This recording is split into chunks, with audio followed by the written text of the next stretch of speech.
So let's examine more closely elastic collisions that take place along one direction, along one dimension. Let's suppose along the x-axis. Now recall that elastic collisions are those collisions in which the kinetic energy as well as the momentum of the system of objects remains constant. It is conserved.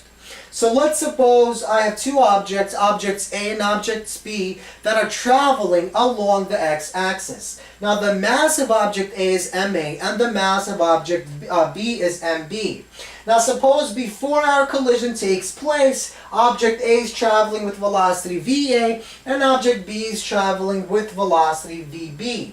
So our elastic collision takes place and the objects move apart.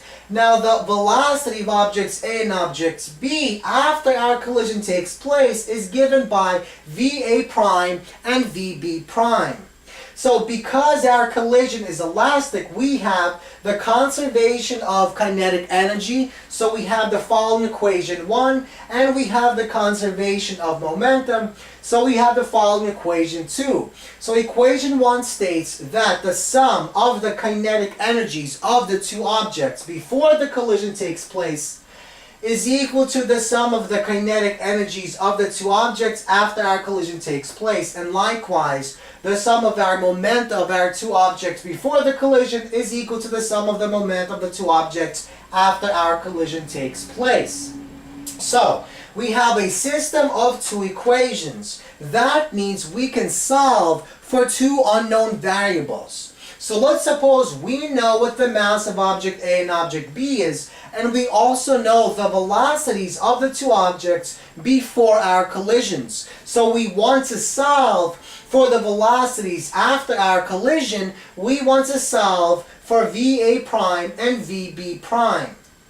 So let's begin by using our equation 2. So we have equation 2 shown here, and we want to bring all the MA terms, the VA terms, and the VA prime terms to the left and everything else to the right. So we get the following rearranged equation. Now notice MA appears in these two terms and MB appears in these two terms. So we can bring them out and we get the following equation, and let's label that equation as equation C. Now let's take equation 1 and let's multiply the whole equation by 2. Notice that 1/2 appears on every single term. So if we multiply the entire equation by 2, all the 1/2s cancel out and we get the following result. Now, once again, let's bring all the MA, VA, and VA prime terms to one side, the left side, and everything else to the right side. So we get the following rearranged equation. Now notice the MAs appear on both of these terms and the MBs appear on both of these terms. So we can take those terms out. Now we get the following rearranged equation.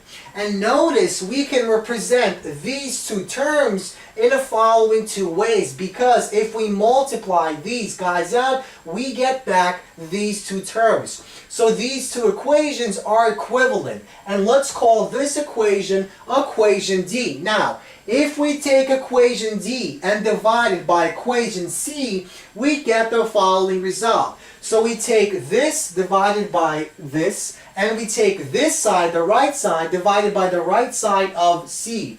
We get the following result. Notice the MAs cancel, the MBs cancel, and the VA minus VA prime and VA minus VA primes cancel, and the VB prime minus VB and VB prime minus VB also cancel. So we're left with the following result. VA plus VA prime equals VB prime plus VB. So let's bring all the velocities before the collision to one side and all the velocities after our collision to the other side. So we get the following result, which we can rearrange into the following equation. So VA minus VB is equal to the negative of VA prime minus VB prime.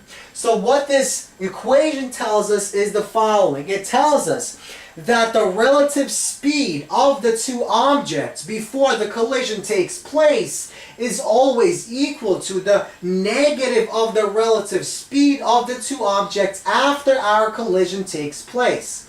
So let's see an application of this result. So let's suppose we have mass A and mass B traveling in opposite directions along the x-axis. So they both have the same exact magnitude. Now this object has a positive velocity and this object has a negative velocity.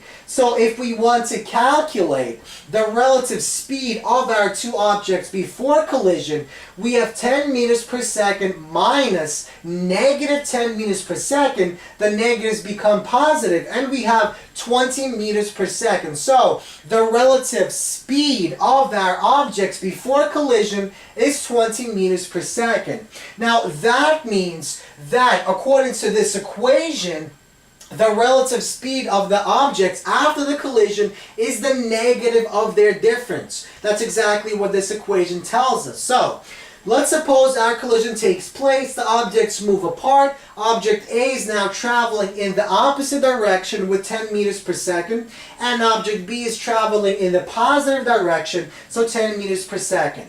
So now, if we take the negative of the difference, so we have velocity of object A, so we have negative 10 meters per second minus positive 10 meters per second, so we get negative 20 meters per second, and if we take the negative of that, we get 20 meters per second. And notice, this is exactly equal to this, and that's exactly what this equation tells us. It tells us that the relative speed or velocity of the two objects before the collision is equal to the negative of the relative speed of the two objects after our collision actually takes place. Now, this formula, by the way, works for elastic collisions along one dimension, along one direction.